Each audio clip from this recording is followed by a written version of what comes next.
कलेक्टरी तो हम शौक से करते हैं, रोजी रोटी के लिए नहीं। राजकुमार का असली नाम था कुलभूषण पंडित।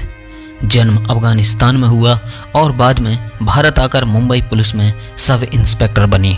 उनका व्यक्तित्व ही कुछ ऐसा था कि जब वो वर्दी में चलते थे लोग उन्हें देखकर रास्ता छोड़ देते थे। उनका अंदाज ऐसा था कि लगता नहीं था कि वो फिल्मों में काम करते हैं, बल्कि ऐसा लगता था मानो फिल्में उनका काम करती हैं। उनका हर डायलॉग जैसे तलवार से कटा हुआ होता था। हमें मालूम है, इसीलिए तो जूते तुम्हारे मुंह के सामने रखे। एक दिन एक फिल्म निर्माता ने उन्हें देखा और कहा, तुम्हारा चेहरा और आवाज पर्दे पर आग लगा सकती हैं।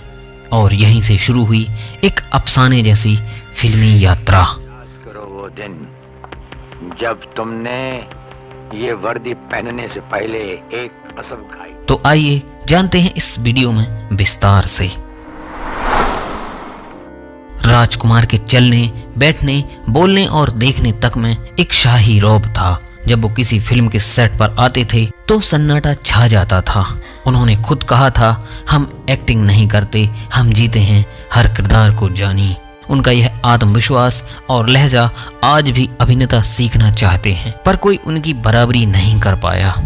राजकुमार की आवाज धीमी, गहरी और दमदार थी। उन्होंने कभी चिल्लाकर डायलॉग नहीं बोले, लेकिन जब वो बोलते थे तो सिनेमा हॉल में सन्नाटा छा जाता था। कल सुबह वहां जाकर नौकरी शुरू कर देना। और राणा साहब इंटरव्यू? हमारे फोन के बाद इंटरव्यू नहीं होता, लेटर ऑफ अपॉइंटमेंट सीधा मिलता है। उनका अंदाज ऐसा था कि लोग संवाद सुनने सिनेमा घरों में बार बार जाते थे। उनके डायलॉग्स जैसे, जानी ये चाकू है, कैंची नहीं, जो बार बार चले, आज भी लोगों की जुबान पर है।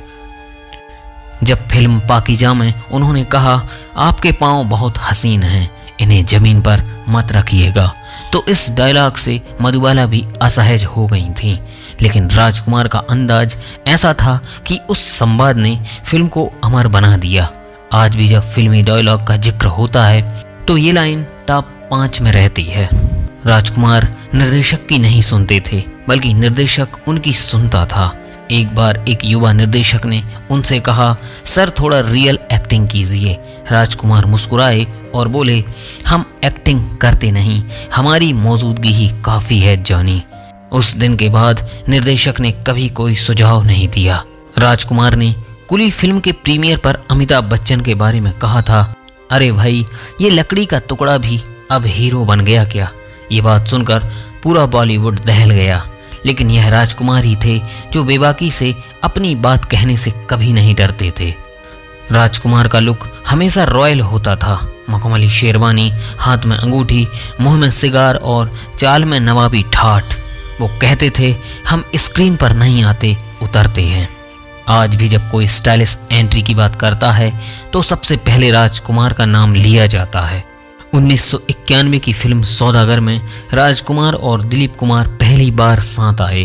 पूरी इंडस्ट्री उस फिल्म को लेकर बेसब्र थी। शूटिंग के दौरान भी दोनों एक दूसरे को सीन में पछाड़ने के लिए पूरा दम लगाते थे। फिल्म सुपरहिट रही और दर्शकों ने इन दोनों दिग्गजों को एक साथ देखने का एक सौभाग्य माना। राजकुमार फिल्मों में आने के बाद भी उसी अनुशासन में रहते थे जैसे पुलिस की नौकरी में। सेट पर समय पर पहुंचना, मेकअप फिक्स करना और डायलॉग याद रखना उनका रूटीन था। वो कहते थे, हम काम करने नहीं, इतिहास बनाने आते हैं। और सचमुच उन्होंने हर रोल को ऐतिहासिक बना दिया। राजकुमार की संवाद अदायगी का एक बड़ा कारण उनकी भाषा पर पकड़ थी। उन्हें उर्दू और फारसी बहुत अच्छे से आती थी, इसलिए उनके डायलॉग सिर्फ शब्द नहीं होते थे, वो एक शायरी की तरह दिल में उतर जाते थे। राजकुमार रील ही नहीं, रियल लाइफ में भी वैसा ही बोलते थे। एक बार एक पत्रकार ने पूछा, आप कब रिटायर होंगे? तो जवाब मिला, जब लोग राजकुमार कौन पूछने लगेंगे तब समझ लेना हम जा चुके होंगे जानी। गले के कैंसर ने उनकी आवाज छीनने की कोशिश की, लेकिन उन्होंने कभी हार नहीं मानी। इलाज के दौरान भी वो सिगार छोड़ने को तैयार नहीं थे। डॉक्टरों ने मना किया तो बोले, जिंदगी में मौत एक बार ही आती है, पर सिगार हर दिन जिंदा रखता है जानी। उन्होंने अपने बेटे पुरु राजकुमार से कहा था, स्टार बनना मुश्किल नहीं, लेकिन खुद का अंदाज रखना सबसे बड़ी बात है। भीड़ में खो मत जाना बेटा, ये शब्द आज भी पुरु राजकुमार की यादों में गूंजते हैं। 3 जुलाई 1996 को जब राजकुमार ने अंतिम सांस ली तो पूरा बॉलीवुड स्तब्ध रह गया।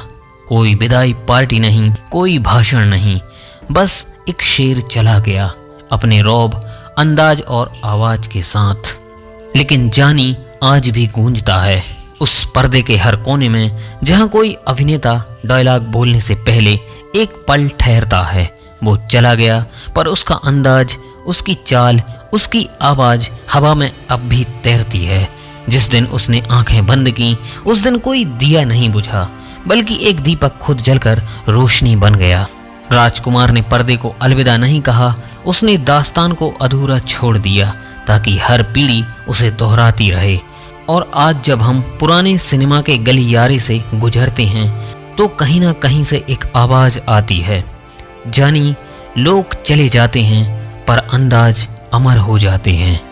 मिलते हैं अगली वीडियो के माध्यम से। जय हिंद।